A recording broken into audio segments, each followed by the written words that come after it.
Welcome to Who Wants to Be an ACP? We got some questions in from our students that I would like to address, but let me ask you the question first. What is capacity planning in Agile? Okay, hit the pause button if you're answering it. I'm going to show you the answer.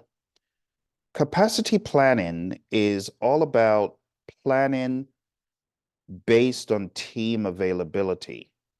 When you're planning capacity, there's a couple of things you should look at. You should, first of all, understand the team velocity for previous sprints.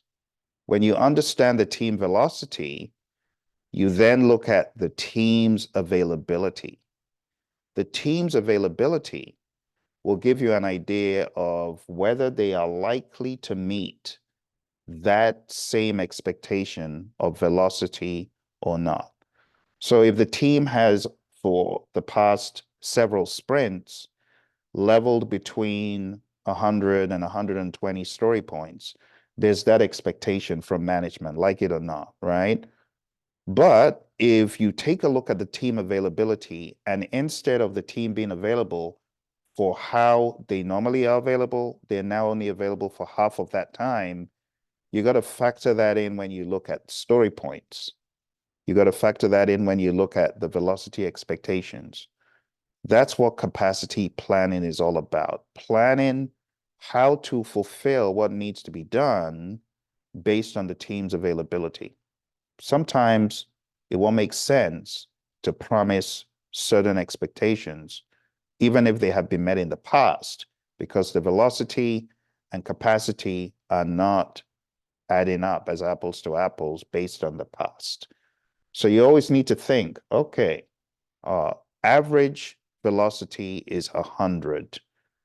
On this particular week, we do not have that availability of team members. Phil is out because his dog has gone to the vet. Mary's gone on vacation. Frank is out because of family issues.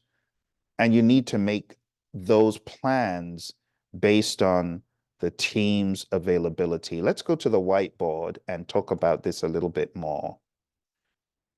In Agile, capacity planning focuses on team availability and velocity rather than traditional fixed time estimates. Here's the approach. Estimate effort in relative units. So, in the world of Agile, we talk about story points, right? That's what you want to be thinking about. You also want to track velocity by measuring the amount of work, again, in story points, the team completes in each sprint. This becomes your historical average for future planning. Then plan sprints based on velocity by considering the team's available time, the available capacity. You got to consider vacations, training, and aiming to complete a realistic amount of work in the sprint time frame. This is an iterative process, so adjustments can be made based on learnings.